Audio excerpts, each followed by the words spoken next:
استعدوا. وانا قاعد في امان الله لقيت لاعب سعودي داخل لي على الانستجرام وبيقول لي اتحداك على الكلام بتاعك يا طعميه. انا طعميه؟ رديت عليه قلت له طب تعالى لي يا كبسه، والتحدي هيكون كالاتي: هندخل انا وهو جيم ذئب وحيد، واللي هيجيب عدد كيلات اكتر هيكسب التحدي. فواحد اللي في قلبك وانزل اتوقع في الكومنتات مين هيكسب، انا ولا ولا السعودي قصدي.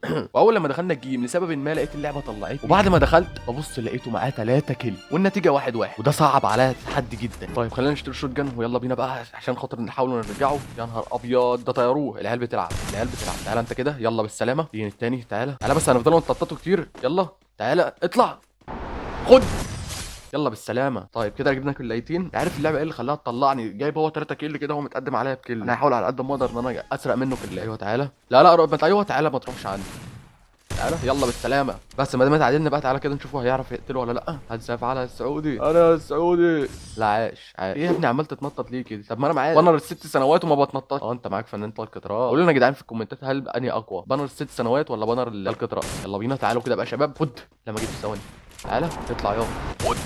لا ما يجيبوش. عايز اسرق الكلاه احي ده خطب. لا ثواني بقى ايه نركزوا شويه. اطلع كده.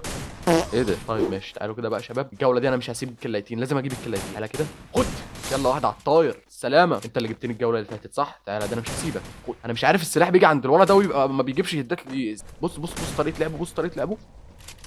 ايه ده انا طلعت فوق ازاي؟ طلعت فوق اقسم بالله بالغلط. ايه ده بقى بينام على هنا من كده. ماشي. وبعد ما كان التحدي ان انا اجيب عدد كلات اكتر من السعودي، بقى في تحدي تاني وهو ان انا اجيب الخصم اللي قدامي اللي عمال يحلو وينام عليا. تعالى كده بقى عمال تحلو وانت وتطير. ها تعالى يلا بالسلامه. اللي بعده فين صاحبك؟ صاحبك علق ولا ايه؟ تعالى انا مش هسيبك.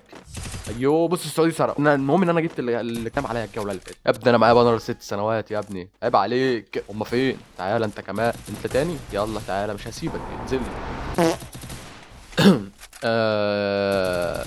يا سعودي. يا اسطى هات لي حق يا اسطى عيب. ده انت هتتفتق. لسه بقولك لسه ما كملتش الجمله. يا نهار ابيض العيال جامده على الحظ نازلين قصاد عيال جامده جدا. وزي ما انتم شايفين دخلنا على الجوله الحاسمه، والجولات بقينا 4 ضد 4، واللي هيجيب اخر كلايتين هو اللي هيكسب. يلا بينا بسم الله. تعالوا بقى كده. هو فين واحد اهو. يا نهار ابيض ده خطف السعودي. ولا عيب ولا التاني فين؟ تعالى اطلع خد يلا بالسلامه. اوعى عليه. وكده خلص الجيم. وبعد ما كان هو متقدم عليا 3 كيلات قدرت اني اعوض واجيب انا 8 كيل وهو 5 كيل. فرقت انا عنه ب3 كيلات. وفي الاخر احنا المصريين والسعوديين اخوات ومش هتفرق ما بيننا لعبه. واكتب لي في الكومنتات انت من انهي دوله عربيه، واليوتيوب بيقول لك الفيديو ده هيعجبك. سلاموز.